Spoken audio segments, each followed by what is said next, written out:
Okay. Okay, we're recording. Hi, everyone.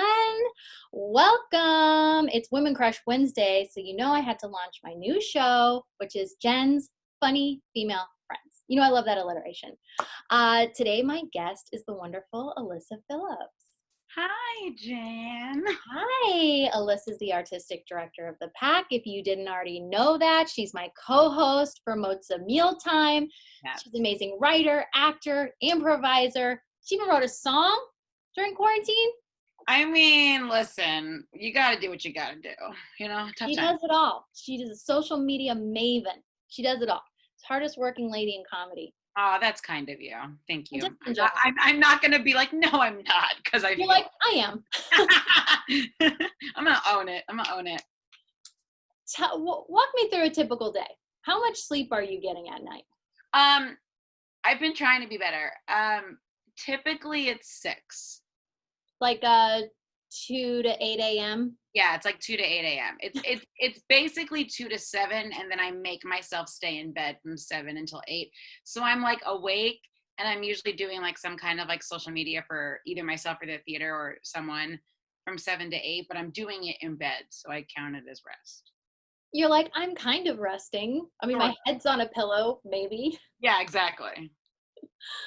That's amazing. And you're also working right now at the same time as you're promoting your own comedy, the comedy for your theater. Yeah, it's been really tricky figuring out the schedule, but I do sort of have like my day down to like what I do by the hour, which is, yeah, it's a little crazy, but it's fun. Like, can you give us a taste? Can you give us a taste of that day?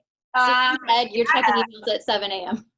Yeah, so you wake up at 7 and you do social media for yourself and when I do say social media for myself and for the theater, I mean I'm planning it for the next day. So I already have written what I'm going to post as myself and as the Pack Theater from the day before.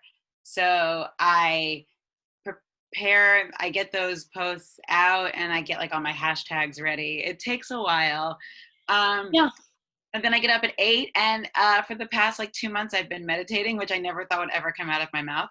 That's amazing. What do you use? Are you using an app or what are you doing? Anything specific? I think they do have an app, but it's Deepak Chopra, and he has like those guided meditations. So I'm almost done with my 2nd month, which is really exciting. Great. So yeah, that's been very, very new for me and very hard because I've always been very resistant to meditation, yoga, anything that calms the body or the mind because I hate it. You're like slowing down, calm. Hate it. But I've really been enjoying meditating. So I do that for about like 90 minutes. That's great. And then I spend about an hour or 2 doing Pack Theater related things, usually like emails or something along those lines, phone calls, whatever it is. Then I do fasted cardio around my neighborhood for about 40 minutes to an hour. So we still haven't had breakfast yet. No, we haven't had breakfast yet. We do fasted cardio. So we do fasted cardio. And that's usually when I get like a lot of my creative ideas. So I come back, it's like down to a science. This is somewhat embarrassing, but also not surprising. If No, you know it's awesome. I mean, like, how can people know what their heroes are up to? Know how, like, you're giving us like a peek behind the curtain. It's a small peek. I come back from fasted cardio and I cook breakfast while I write down any ideas that I had from fasted cardio, which is usually a lot. And I eat, and while I eat, I watch like 5 minutes of something fun for me. So right now I'm watching both Bob's Burgers and AP Bio, neither of which I had seen before. Nice. Yeah, for a while it was Lost, but I finally finished Lost, which is great. I finish eating, I shower, so that's good, I guess. And then I work out, I lift weights. And then after that, I either go to work and wait tables, or I work on my own comedy, or I work on something for the Pack Theater. And then in the evening, I will do more of either working for the Pack or my own comedy. Does that make sense? That makes sense. What are you doing at 1 a.m.? That's what I want to know. At 1 a.m., I'm either answering emails for the Pack Theater or I'm working on something for myself, like my Gilda show or something like that. do you give yourself a break when you're working? Do you do like 20 minutes on, 5-minute walk around, or is it just like, No. boom, once you're in, you're in? Yeah, once I'm in, I'm in. Yeah, no, there's no break. Your Even break? as you said that, I was like, why would I take a break? Doesn't your back hurt from sitting at your computer all day? No, I change positions. Sometimes I go outside when it's not 5 million degrees out. But right now I don't have an AC, so it's like cooler outside than it is inside. Wow. I know, it's How rough. are you alive? You look great. Thanks. I'm sweating all the time. No, I guess I'll stretch, but like I don't like no, I don't need breaks. No, I don't know what that is. This girl doesn't need breaks. Did you hear that, ladies? If you want to get to that level, no breaks. No breaks. It's probably important to take breaks, and I'll figure it out at some point in time. I mean, it's one of those things where if you're focused and you're into it, Yeah, love what you're doing, why take a break? I'm with you. I don't Unless need it's, in my case, medically recommended. I'm just kidding. Listen, I don't judge. You know what I mean? To each his own. I love it. So we already talked about kind of, your artistic director of the pack. What is all of the things, what does that all encompass? Like, you'll be Oh, like, oh, I do pack stuff here, I do pack stuff there. Social media. Would you say it's like a lot of social media or more on the arranging? Tell me. it's everything, especially now because we don't really have the capability of bringing on more staff because it's a pandemic. So it's a lot. It's social media. It's figuring out shows, getting pitches, working with showrunners about their pitches to sort of strengthen them. I watch one of the great things, because we're on, we have our own Twitch channel. And one of the great things about that is I can literally watch every show. Because sometimes when we're in our actual theater, I miss some shows because I can't be there 24/7. But this way I can literally watch every show. And I reach out to shows. We talk about ways we can make it different or better, or just check in with them. It's a lot of scheduling. It's a lot of dealing with admin stuff right now. We're, building out the classes and the teachers and curriculum. So it's just like, it's a lot. We're doing a lot of like social activism. So there's a lot. You have at least 3 full-time jobs. I think so. I know. I only get paid well, I guess I kind of get paid. I mean, I get paid in my heart. I get paid in my heart. The love of the community is enough. It's true. I love it. Do you have any favorite shows that you've either produced or performed in, or just a moment where you're just like, yes, this is what I want to be doing all the time? You mean on stage or on television? On stage, on TV, could be anything that you just feel like Oh, a wow. moment in time where you're like, yeah, that one was really fun. Because my head is always in like 30 million different places. Sometimes I feel like for me, I'm not always like incredibly present on stage, which is like one of like my like obstacles that like I have to work on, because I'm always like in producer mode. But there have been a couple of times where I've been on stage where you have that moment, like as an actor, you know what I mean? Where like everything just sort of like falls into place, and like, you're kind of like, it's almost like an out of body experience, but yet you're like 100% in your body because you're just so present. And my very good friend, Jessica Drolet, wrote a sketch that we've done a million times at festivals, at best of shows. And it's called Steely Dan's Backup Dancer. And she plays Steely Dan's, she plays as someone who's trying to audition to be Steely Dan's backup dancer, right? Yeah. And something like that. And I play like the person casting it, and it's just like very like straight man, crazy man, and I'm the straight man and she's the crazy man. And it's just so much fun. And we've gotten to the point where my sketch team had like our last show before we graduated to getting an hour-long show. Right, we graduated from being a house team at the Pack Theater, and we're going to get our hour-long show. So it's our last hurrah, and we surprised the audience by bringing in Jessica because she's not in LA anymore, and the audience went crazy when they saw her, and they like knew what the sketch was going to be. But we just had so much fun within the sketch, and we got to like screw around with each other and play around with each other within that, and it was just so much fun. And for that like 5 minutes, it was like, this is why I do what I do. When you trust that you've done the work and you know what you're doing, which is what it should always be, but it not always is. And you can just let go.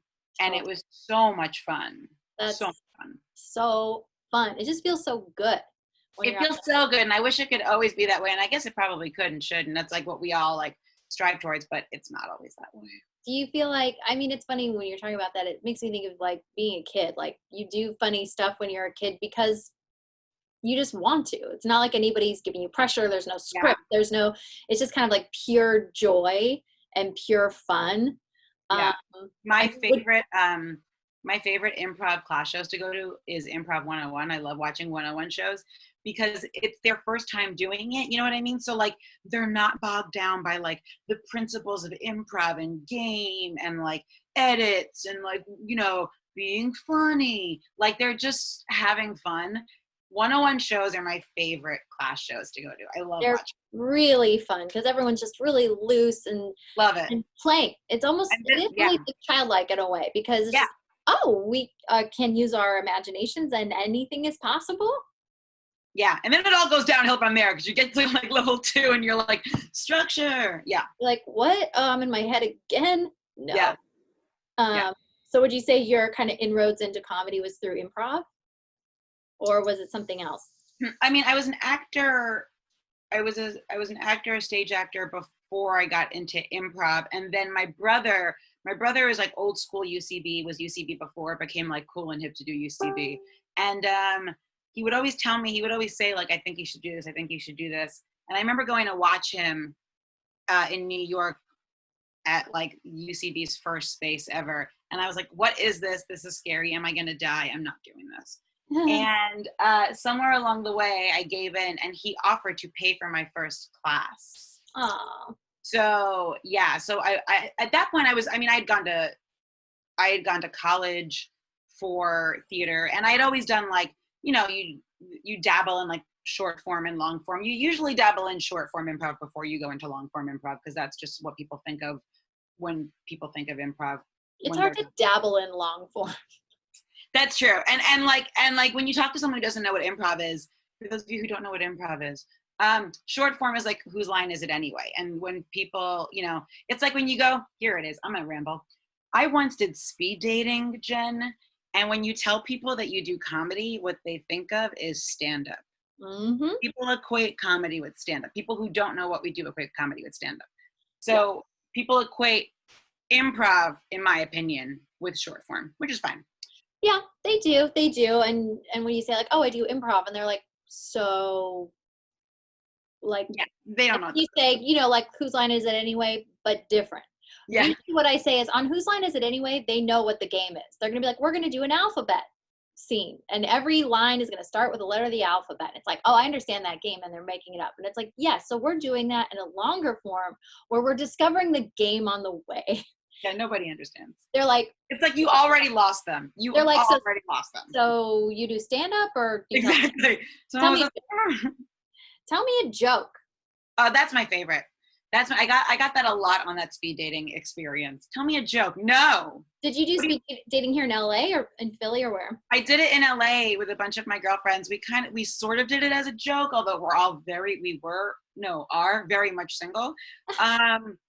It was one of the most amazing experiences of my life, and I want to do it again just for like whatever. You get to like pick and choose like what like category you want to be in. So we chose like young professionals, and it's literally just like a lot of men on like who work 9 to 5, and their idea of like what they want is like you work 9 to 5 and then on the weekends you have fun. I don't know. It's just too much. I don't get it. I don't understand. They all want the same thing. They all want to go to the beach and the bars on the weekends, and I'm just like, I'm over it. I'm over all of you. Click, ding, next. I'm out. But who's the ideal guy? Who's the ideal guy? If you could just manifest him right now, have him sitting next to you. He's definitely not a 9 to 5er who wants to go to the beach and the bars. No, I don't know how to swim, so I'm not going to the beach. Work in progress. I don't know. I think I no, it's not true. I need someone who's like on my level. Like I need someone who is strong, confident, knows what he wants, will call me out on my stuff, doesn't mind when I call them out on their stuff. Like challenge me, let me challenge you, can make me laugh, I make them laugh. You know? I feel. I mean, you're good. Guys, Jen's engaged. Engaged. I'm just trying. Love. I'm trying. I am divorced though, so don't get it twisted. Don't be like, That's oh, true. this cute little so and so never said Jen's got a in her pass. life and her cute little engagement. That's true. Jen's got a pass. I've got a checkered past. I mean, I got a checkered past too, but you can read about it on the bathroom wall in like Nathan's in Long Island, you know? Oh yeah, I've got a rosy future though. What can I say? So I'm like, we suffered enough, right? We suffered enough. We're good with this. Okay, great. I'm done with that. Yeah, but one thing when I used to live in New York for a long time, and one thing when I moved to LA is I was like, I think I'm done suffering. I think I'm done with the suffering. I feel like New York is a place where you just With regards to dating, money, career, anything. I feel like it's in fashion. People in New York be like, yeah, the water got cut off, the pipes froze, blah, blah, blah, but I got this great apartment in Greenwich Village. Yeah. Whatever the case. I feel like as a New York Jew, suffering is in my blood. So like, I'm good. You got to do it. I'm not even a New York Jew, but I consider myself a New Yorker because I spent almost 13 years there. Yeah. I get it. Spent some time there. Like, I remember going to Florida during the winter for the first time. Like, I was working on a show and it was beautiful. I was like, there's climates that are beautiful in January. It was like 72 degrees, sunny. Everyone was, just doing their thing. Nobody was like achieving anything, but maybe walking across a parking lot. Nobody was really doing much when I was there, but I was like, this is pretty beautiful. Seems affordable. And then I went back to New York and I was so happy to be back, even though the water was cut off, the pipes were frozen, I had no heat, and I had to sleep in my coat. But I was like, yeah, this is where I want to be. Listen, it makes you a stronger person. It gives you character. That's what I think. Got a lot of character from living in the city. It's true though. You get a lot of character. And you were auditioning in New York City for a long time too, right? For theater, yeah. For television too later on, but for theater in the beginning, I would literally sleep outside Actors Equity when I was an equity membership candidate, and when I was non-union, I would sleep outside so I could like hope and pray that they would see me because I wasn't union. Sometimes it worked, sometimes it didn't. I would sleep in the dead of winter. I'm saying I would bring all my meals. My mother would cook for me, and I would have like all my meals prepped, layers of clothing. I would sleep outside Equity. Yeah. Right on 46th Street. Yeah, man. Love it. So were people ever like trying to give you money or food? Yes. Did people ever think you were homeless? A lot of people thought I was homeless. Yeah. Like, no, just an actor. Yeah. I would have people buy me, they would offer me money. I would say, can you buy me a hot chocolate? And I wouldn't drink the hot chocolate, but I would hold it in my hands because it was like the warmth, because I would be so cold. And I knew I wouldn't drink the hot chocolate because I don't drink hot chocolate. So I knew I would like hold it for warmth. If it was coffee, I would have drank it. Dang. Gotta do what you gotta do. That's life. I used to get mistaken for a hooker from time to time. Yes. I'm a little disappointed I didn't. What's wrong? I always have like, the heavy theater makeup on, the show makeup, the dress, the high heels, and then be bundled at 6, 8. Oh no, girl, you got to do layers. I would have a rolly suitcase. I got sneakers, socks, I got jeans, I got skirts, dresses, corsets, whatever they want in that office is what I was gonna give them. I was prepared. I was ready. I mean, believe me, I had all that stuff. In addition to being like, okay, it's time to go to Gold's Gym and change into my outfit so I can wait out here. So hopefully we're going to get let in. And that's the time where, are ladies of the night really out at 7 and 8 a.m.? Apparently. People like try to buy me and I'm like, no, I'm an actor. They're like, come again? No, I dress like this on purpose to try to get $285 a week. Those times. Oh, theater. I do love theater too. I love it. I still love it. And I'll would you ever go back to New York if someone was like, hey, come back and be in this show and it could like pay you a living wage, like equal to what you're making now? Would you feel like, yeah, I'll do it? Absolutely. I mean, I'm not saying I would do that and like leave LA permanently, but for sure I would go back. If City Center called and was like, hey, Elyssa, you're so hilarious. We need you for this 12-week engagement. Will you come to New York? We'll fly you out. We'll pay for everything. Yeah, of course. Yeah. I mean, work is work. And like, like, that's what we all want to be doing is like working in what we love doing. And, the dream is to sell a show and have it tape in New York so I can be back. because I miss it. Yeah. It's a good city. I have written now 2 shows that take place in New York, and New York Yeah. is like one of the main characters. So I'm like, oh, I can't really sell that in LA. Yeah. I mean, you can. People do it. I'm like, they could just do some fake backdrops. So I mean, lots of shows have like sound stages that, are a different city. like Friends.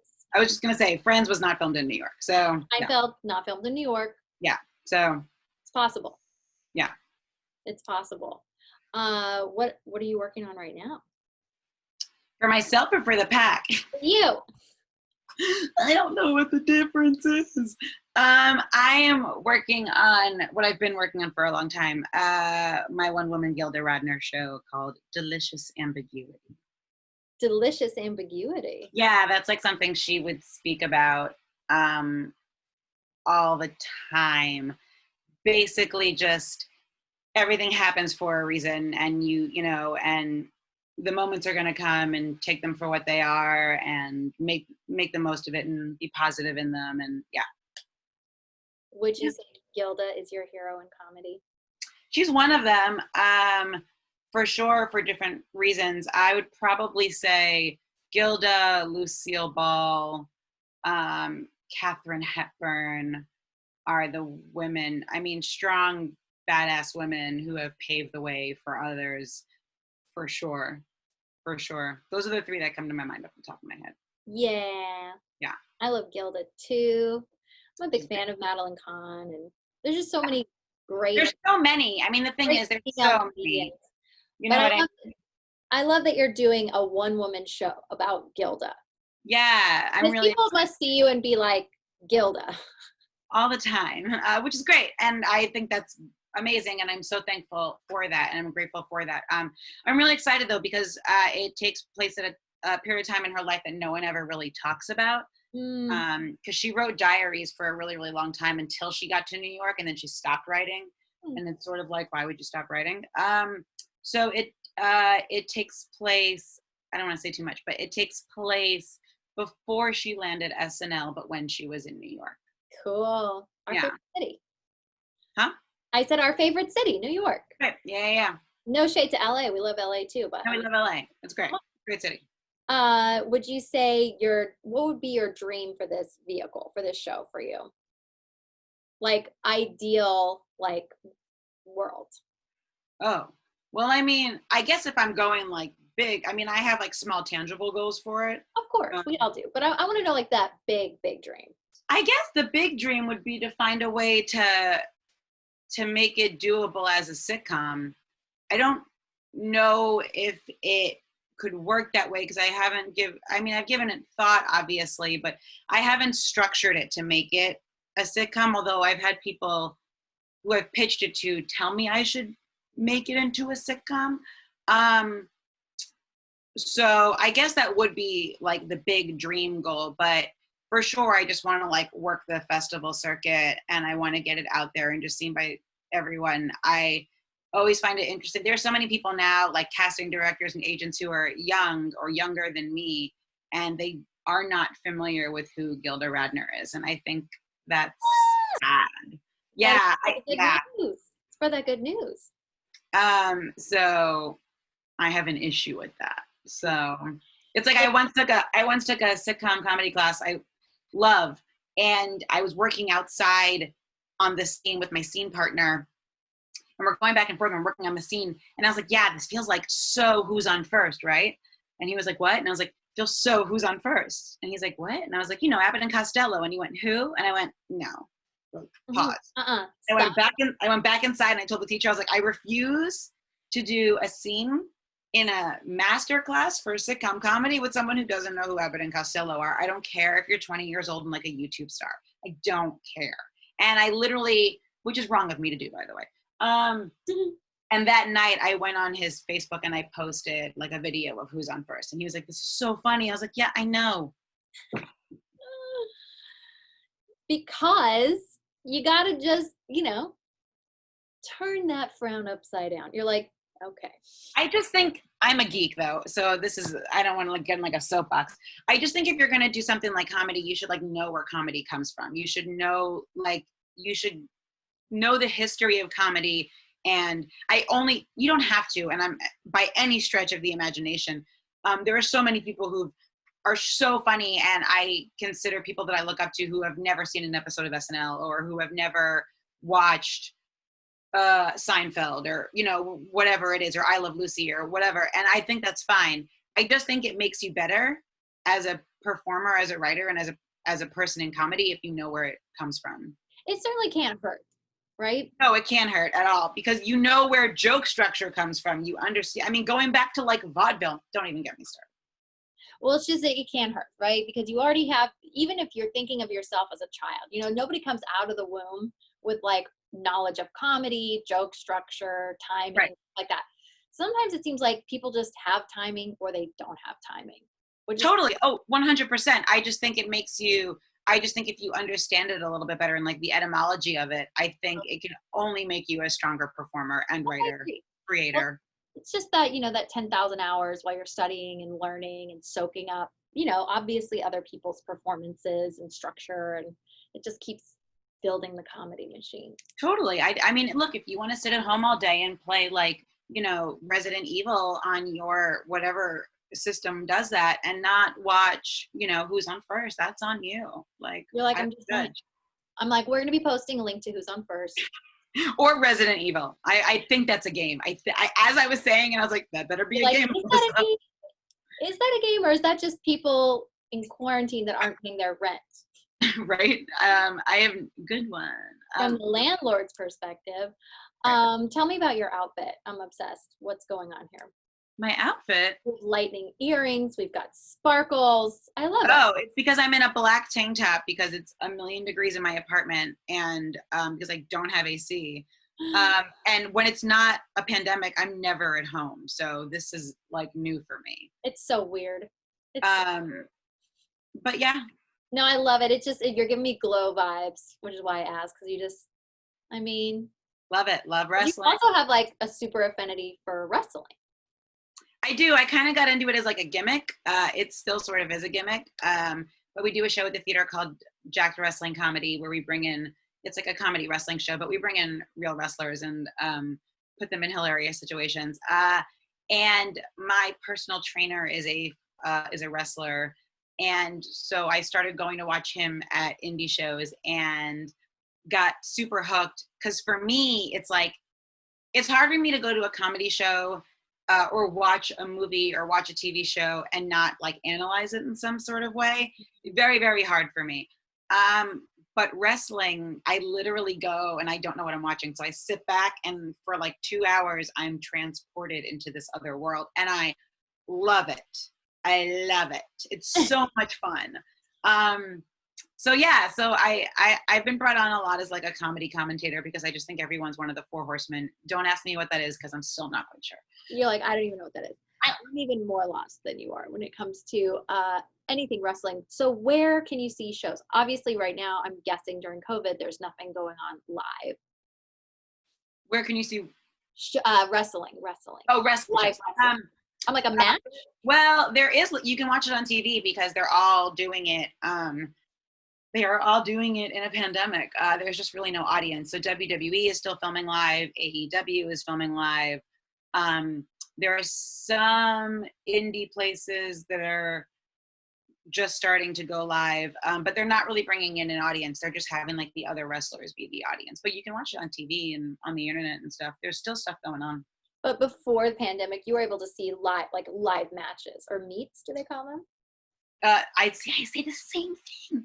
Matches and shows. I've been to a bunch of places. SoCal has a great like indie wrestling scene, so it's been a lot of fun. Yeah, and it's been fun to like support my friends who are wrestlers and like watch them come up, and it's been a lot of fun. Have you ever wrestled yourself? Sort of on the Pack Theater stage. I've done 2 bits now where I wrestled, but I say like I wrestled. I had a friend. I've had 2 friends like I don't even know if choreograph is the right word. Like choreograph the fights, the meets, the matches, whatever. So I've done it twice. Once against Peter Avalon, who is with AEW, and once with Alyssa Marino, who is a commentator, was for WWE. That's so much fun. Yeah. Like, that It was sounds so much fun. okay. It was so much fun. The one with Peter was so great because Peter is a wrestler and I am an actor, and the bit was, and now, what is it? Wrestlers do a scene from Titanic or something like that. Yeah. And it was like doing the scene from Titanic where it's like, I'll never let go, Jack. But like they have to keep wrestling during it. And us rehearsing was so much fun because I was so nervous about the wrestling and he was so nervous about the acting. And watching us together, I thought was really funny because when it came to the wrestling, Peter was like on it, and he was like, this is what we're doing and this is why. It was like a very professional side of him. When it came to the acting, I was the same way. I was like, no, like this is what you're feeling and this is what you're thinking and this is what you should be conveying, and like putting it is very funny. I don't know how the bit went, Love it. Will we be able to see more of that in the future? I don't know. I wish we recorded it. My match with Elyssa, I believe, is somewhere. I think that was recorded. There's definitely photos. There's definitely. I love that. I love that so much. And I love seeing how much you light up when you're like, yes, I love it.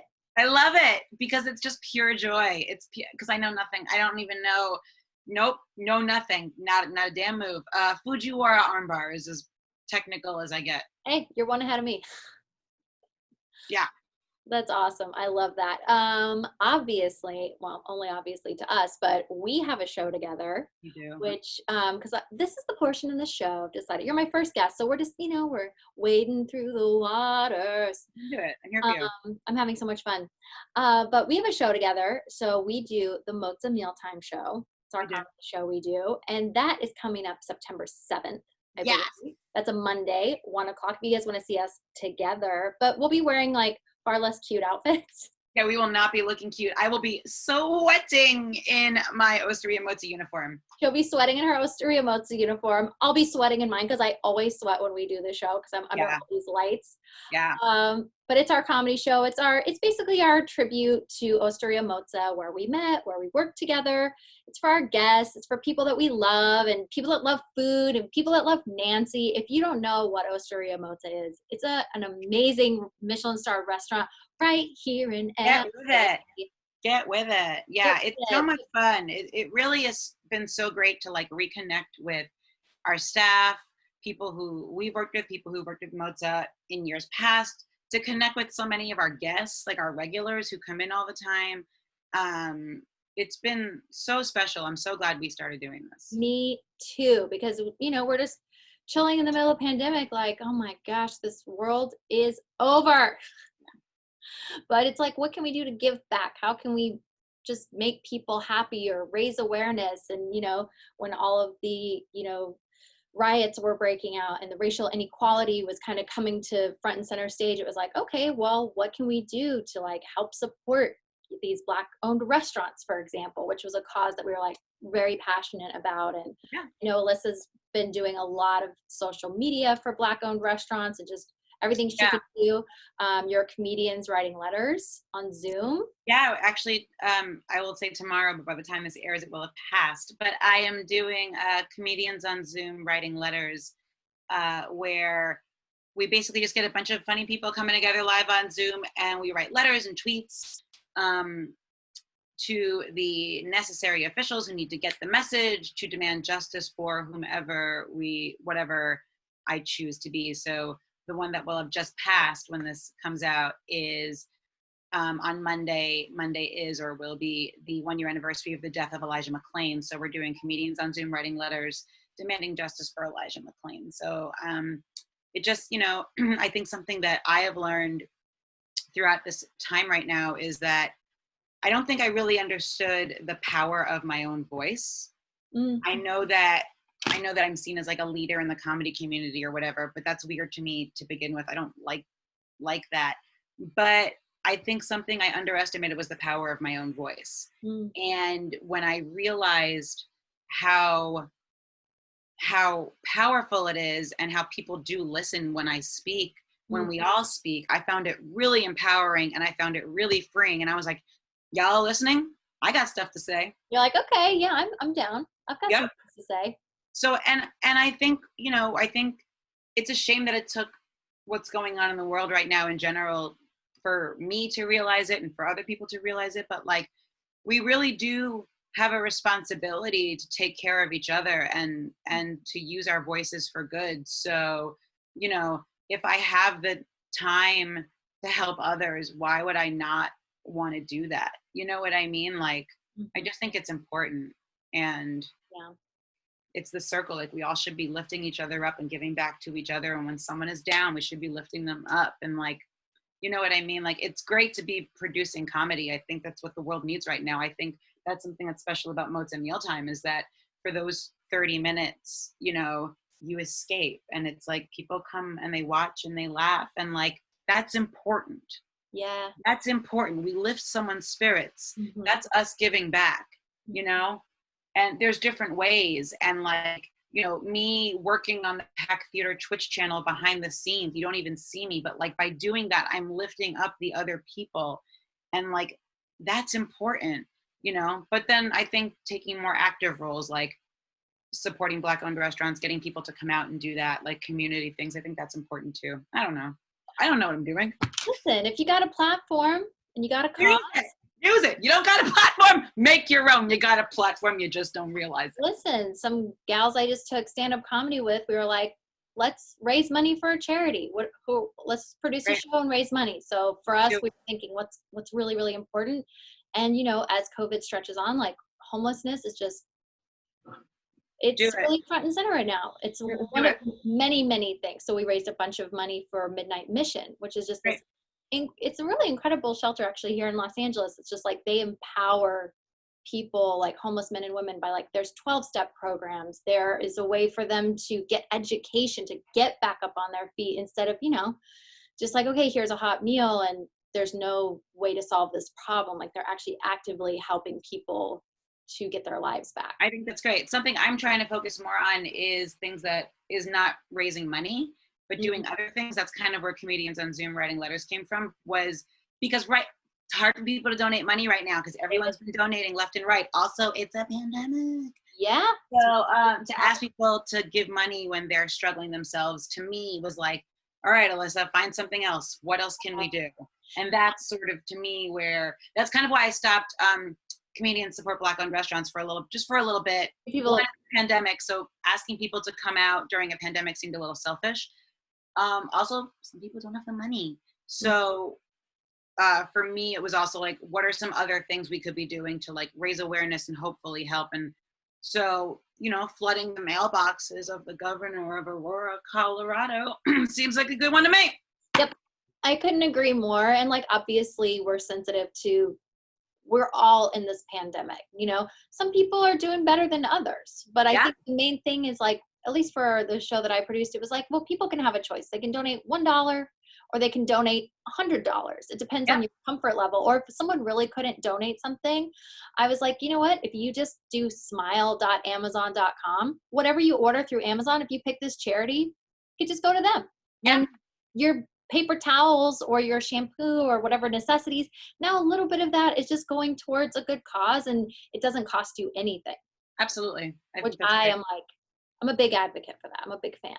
That's great. So anything else you'd like to say? Anything else you'd like to plug? Any shows, anything else coming up besides our show? Besides our show on September 7th, which I should probably start booking.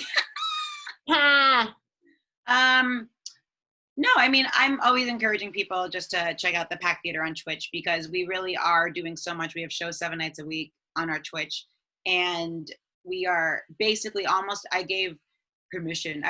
Every show is allowed to raise money or awareness for whatever organization they want to. It really is comedy for a cause and a way to give back. And I think I'm so thankful for the Pack Theater community for being so ballsy and being like, yes, during this time, we are going to continue to create comedy, and we are going to continue to figure out how to do interesting comedy on Zoom or using OBS or other operating systems. Like, it's the work that's being done on the Pack Theater's Twitch is so ballsy and so ahead of its time. And I'm so thankful and grateful to be a part of that community. So I would just say check out the Pack Theater on Twitch, twitch.tv/Pack-Theater. Awesome. Everyone, check out the Pack. What are your socials? How can people find you? My I'm gonna social. tag you right here. It's at Elyssa MP everywhere. So ELYSSAMP. That sounds wonderful. I'm so glad you were my first guest. Me too, Jen. Thanks. I'm I miss excited. you. I just want to, like you're saying, lift people up. I'm like, why can't we lift up female comedians once a week on my little platform? I think it's great. I Yeah. think it's so great what you're doing. I love it. Just bringing all my funny female friends front and center. Well, thank you for having me because I'm honored to be one of your funny female friends, or Oh, someone you deem as a yes. funny female friend. Absolutely. Well, it was a pleasure. Thank you so much for coming to this show. And I know I'm going to see you on Zoom before September 7th, but I'll see you on Zoom September 7th. Yes, we should work on that. At the very least, at the very least. Until next time, my love. Bye, girl. Bye.